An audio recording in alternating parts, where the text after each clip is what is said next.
Cabinet meeting में BEd के छात्रों के लिए बड़ा फैसला लिया गया है, जिसमें बीएड के छात्रों में खुशी की लहर दौड़ पड़ी है। बीआरटी में बीएड के छात्रों को कैबिनेट मीटिंग में शामिल कर लिया गया है। आखिर कोर्ट का फैसला आ गया था, उसके बाद भी क्यों और कैसे शामिल किया गया, और इस पर अब बीएड के जो बीटीसी और डीएलएड के छात्र हैं उनका क्या कहना है, हम आपको सभी कुछ लाइव प्रूफ के साथ बताएंगे। तो आइए वीडियो को स्टार्ट करते हैं। चैनल पर नए हैं तो आप सब्सक्राइब कर लें, यहाँ पर आपको सभी अपडेट मिलती रहेगी। तो सबसे पहले आप यहाँ पर पॉइंट में देख सकते हैं selection of teacher lower primary school and 1 से लेकर 5 तक के छात्र छात्राओं के लिए टीचर के लिए क्या एलिजिबिलिटी यहाँ पर रखी गई है। तो दोस्तों आप यहाँ पर नीचे देख सकते हैं, सबसे पहले पॉइंट में बताया गया है कि 5% marks secure higher secondary and senior secondary के आपके जोड़े जाएंगे। इसके साथ ही यहाँ पर 10% मार्क्स जो हैं वो आपके ग्रेजुएशन के जोड़े जाएंगे। इसके साथ यहाँ पर आप नीचे देख सकते हैं 5% जो मार्क्स हैं आपके वो डिप्लोमा एलिमेंट्री एजुकेशन डीएलएड यहाँ पर दिया गया है, और बैचलर ऑफ एजुकेशन दिया गया है, और बीएड दिया गया है।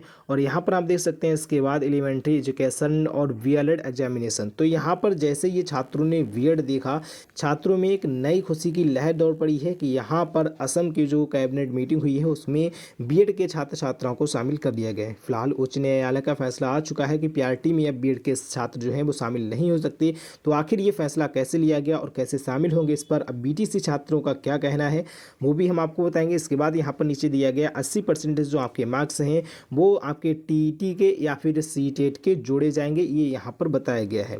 फिलहाल ये जो फैसला है 25 अगस्त 2023 को कैबिनेट की मीटिंग में लिया गया था।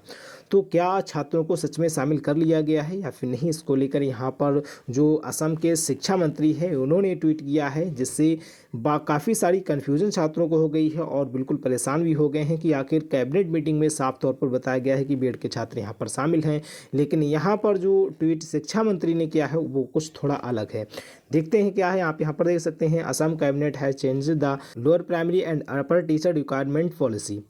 यहाँ पर आप देख सकते हैं merit list will be higher secondary 5% और ग्रेजुएशन 10% और डीएलएड 5%। और इसके बाद यहाँ पर दिया गया है कि TET 80%, there will be no requirement examination. तो दोस्तों यहाँ पर जो है बीएड का कोई नामो निशान नहीं है। यहाँ पर शिक्षा मंत्री जो असम के हैं उन्होंने बीएड का नाम नहीं लिया है, जबकि कैबिनेट मीटिंग में ये फैसला हुआ है और शिक्षा मंत्री ने जो ट्वीट किया है उसमें बीएड का नाम नहीं है। इसके नीचे यहाँ पर इन्होंने साफ खुलासा एक और किया है, अब वो आप यहाँ पर देख सकते हैं।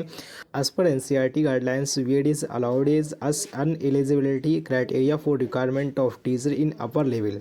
तो यहाँ पर इन्होंने बताया है कि जो बीएड के छात्र छात्राएं हैं वो सिर्फ अपर लेवल के लिए ही एलिजिबल हैं, इसके अलावा दूसरी किसी के लिए एलिजिबल नहीं हैं। लेकिन यहाँ पर शिक्षा मंत्री जो कैबिनेट मीटिंग हुई है यहाँ पर तो साफ बताया गया है कि बीएड के भी छात्र शामिल हैं। तो आखिर ये क्या मामला है कि छात्र इस पर कन्फ्यूज हो चुके हैं कि यहाँ पर कैबिनेट मीटिंग में बताया गया है कि बीएड के छात्र शामिल हैं, और इसमें बताया जा रहा है शिक्षा मंत्री की तरफ से ट्वीट किया गया है कि बीएड के छात्रों का नाम ही नहीं है, और सिर्फ यहाँ पर नीचे बताया गया बीएड के छात्र अपर लेवल के लिए ही एलिजिबल हैं।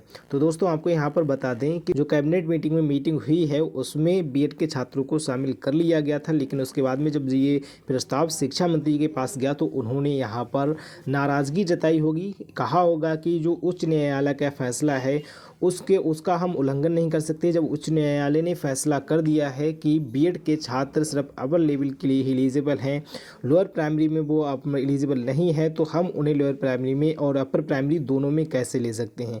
तो ये चीज़ उन्होंने साफ कर दी। यहाँ पर उन्होंने कहा है कि अगर हम उच्च न्यायालय का यहाँ पर उल्लंघन करते हैं तो जो बीटीसी और डीएलएड के छात्र छात्राएं हैं वो उच्च न्यायालय का जो फैसला है उसको लेकर कोर्ट में जाएंगे, याचिका दायर करेंगे, कोर्ट कचहरी भागेंगे।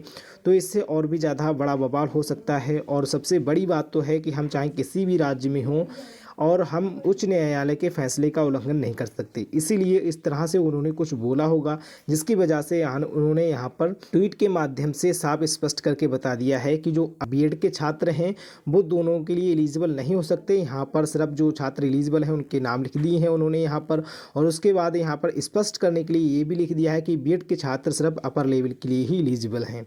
तो आप यहाँ पर देख के चल सकते हैं कि साफ तौर पर जो शिक्षा मंत्री हैं भले ही यहाँ पर कैबिनेट मीटिंग मीटिंग में बीएड के छात्रों को शामिल किया गया है, लेकिन यहाँ पर असम के जो शिक्षा मंत्री हैं उनके द्वारा स्पष्ट कर दिया गया है कि जो बीएड के छात्र हैं वो यहाँ पर पीआरटी में शामिल नहीं हो सकते और ना ही होंगे। यहाँ पर उन्होंने ट्वीट कर ये साफ स्पष्ट कर दिया है। फिलहाल छात्रों को यहाँ पर जो कैबिनेट मीटिंग हुई थी इसके फैसले से बहुत ज़्यादा बड़ी खुशी हुई थी, लेकिन बाद में जब ट्वीट आया और जो कुछ छात्र समझ गए, कुछ छात्रों को समझ में नहीं आ रहा था, तो वो छात्र अब परेशान हो रहे हैं। उन्हें यहाँ पर शिक्षा मंत्री के द्वारा पीआरटी से निकाल दिया गया है, रिमूव कर दिया गया है। फिलहाल उन्होंने भी जो उच्च न्यायालय का फैसला है उसी के चलते ये निर्णय लिया होगा। इसके अलावा आप अगर इसी तरह की सभी अपडेट जानना चाहते हैं तो आप हमारे चैनल को सब्सक्राइब करके रखें। कोई क्वेश्चन है तो कमेंट बॉक्स में हमें ज़रूर बताएं। इस वीडियो को ज़्यादा से ज़्यादा लाइक शेयर कमेंट करें। Thank you so much. मिलते हैं एक नेक्स्ट वीडियो में अच्छी जानकारी के साथ।